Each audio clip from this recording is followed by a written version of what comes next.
Hello and welcome into the Locked On Wolves podcast. We are live on the POSTCAST following the Timberwolves win over the Toronto Raptors. Marney Gellner of Bally Sports North joins the show to break down the game. The Locked On Wolves POSTCAST starts right now. You are Locked On Wolves POSTCAST, part of Locked On Sports Minnesota. Your team every day.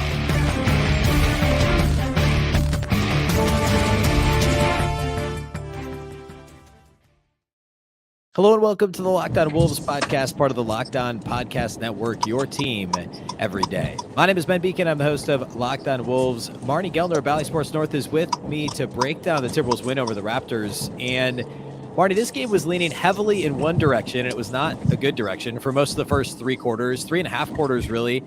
But over the final 9 minutes or so of this game, the Timberwolves locked in and pulled out a really gutsy win over the Raptors.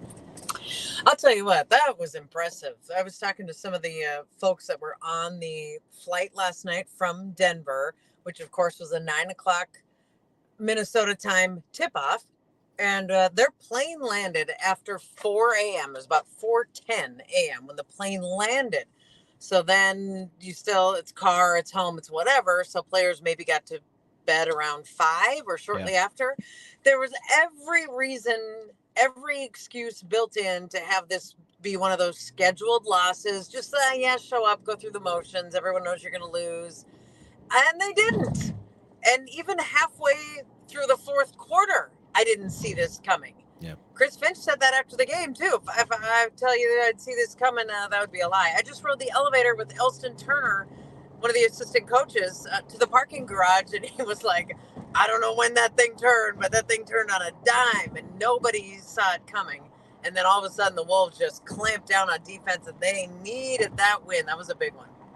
Yeah, I mean, they were tipping off about 19 hours after last night's game ended, and also it's not like they won last night either. It was a disappointing late loss, on the road to a division opponent, and yet they dug deep and played way better at the end of this game against the Raptors than they did all game long. You mentioned the defense, and I was all prepared to sit here and talk about how awful the defense was and how the Raptors shot the lights out, and the Raptors were like 30th in effective field goal percentage coming into the game. They were like some crazy percentage at half. I think over 70% effective field goal percentage at halftime, like just nuts. And then all of a sudden the Timberwolves in the fourth quarter, after giving up at least 33 points in every quarter, they gave up 76 points in the first half. Yeah, 76 at halftime.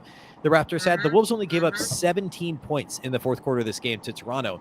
It was really impressive the way that they locked in defensively.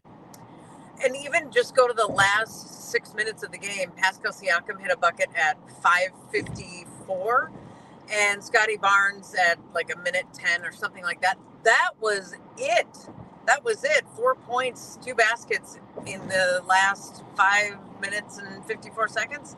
I mean, that's really incredible. And part of that was Toronto just kind of coming back to the mean. They are 30th. That would be dead last, Ben, in the NBA in three-point shooting. They're 33% from three this season.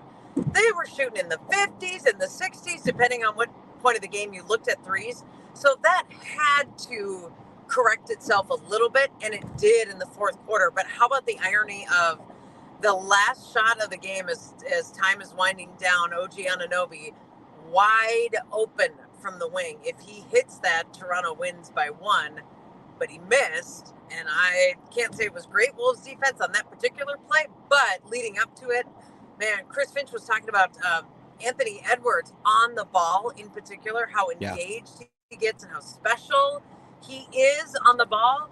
That and Jaden McDaniels and Kyle Anderson, those were the 3 that he picked out and purposefully praised.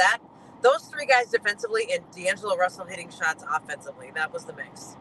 Yeah, and that's exactly where I was going to go next. I mean, you hit the nail on the head. Anthony Edwards mostly on Pascal Siakam, Jaden McDaniels mostly on Fred VanVleet in the fourth quarter, and Kyle Anderson throughout the game.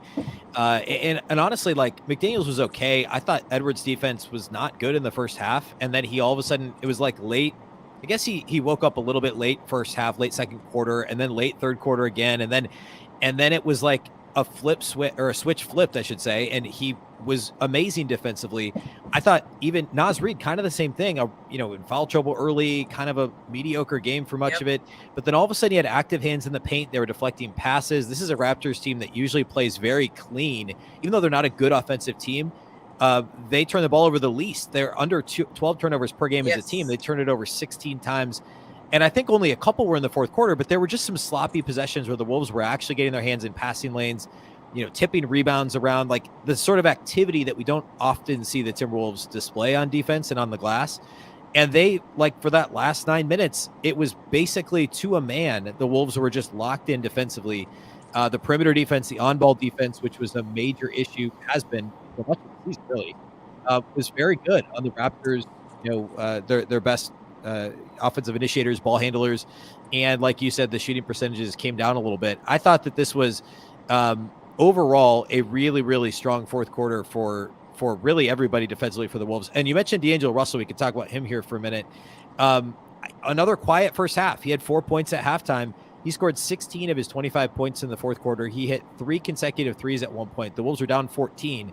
I think their next 3 baskets were all D'Lo threes. And he also hit the go-ahead free throws. He had the rip-through move, got fouled, made the 2 free throws that put the Wolves ahead for good. And he woke up at just the right time. Yeah, he was really good in that fourth quarter. And that rip-through move is a little bit gutsy in that spot because, he put a shot up. I guess I'll use my air quotes for a shot. And Fred VanVleet is a pretty good veteran that I would think would know to not put your arm straight out because D'Angelo Russell, he hasn't done it as much this year, but man, it's like a signature move, that rip through.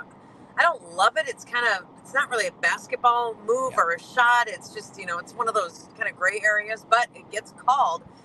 And if the ref does not call it in that spot in the final 30 seconds of a close game, and you also flail up a shot, what happens? Is that a loose ball turnover?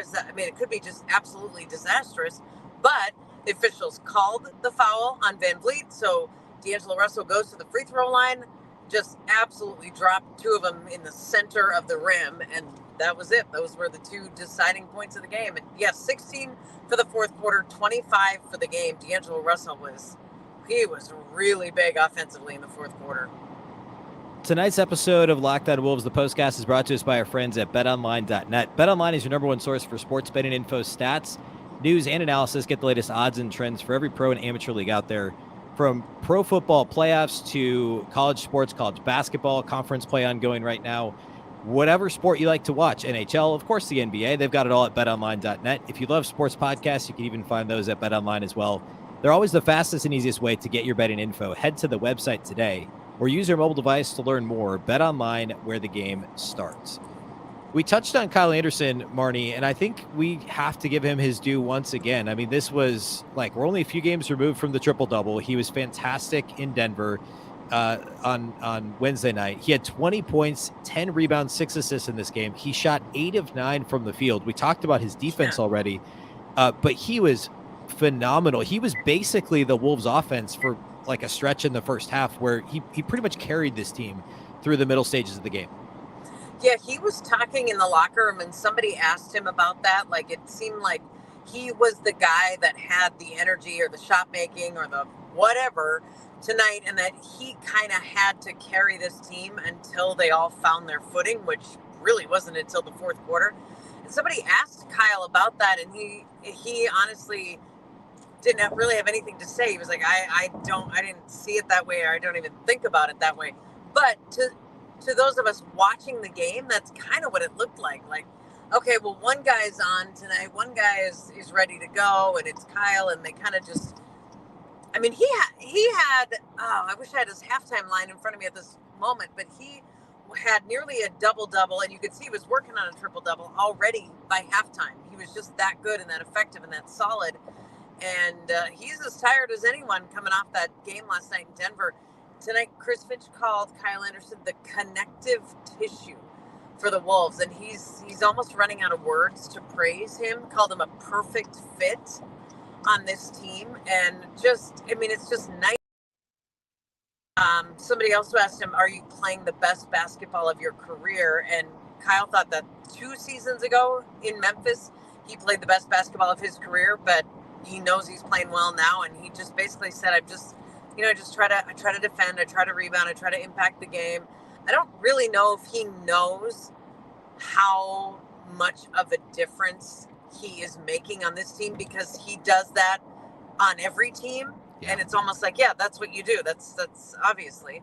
But to a team like the Wolves that haven't had a guy like that, it's jaw-dropping at times. It almost feels like we should have a list. We should keep a list of the superlatives that Chris Finch has used to describe Kyle Anderson this year. Security blanket.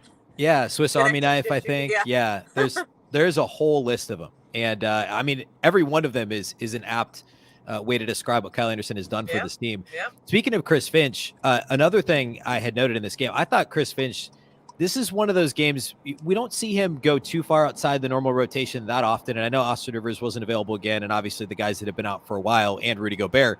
But he seemed to push the right buttons and pull the right levers in this game from a rotation standpoint, playing some guys that don't normally see a lot of run. And really, outside of Naz Reid, who picked up 2 very early fouls, and actually his third early in the second quarter. Yep.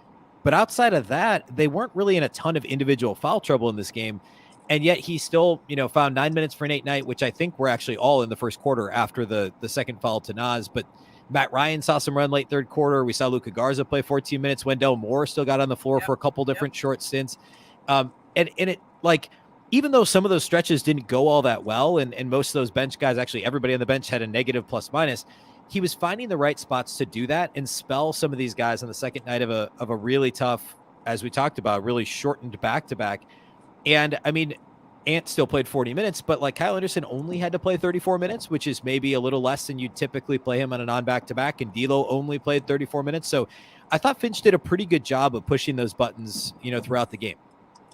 I think the rotation of bigs when Rudy Gobert is not in the lineup is interesting, because you mentioned the Nate Knight minutes, and they were early, but that's who Finch went to once Naz Reid got into foul trouble. And I think a lot of us expected it would be Luka Garza, but Finch had talked, I don't know, it was a few games ago, maybe 2 or 3 games ago, about going to which one of those 2 guys do you go to? How do you know if it's Luka Garza? How do you know if it's Nate Knight? And he said something about like, well, this was more of a pick and pop game than a pick and roll game. So he went with Garza.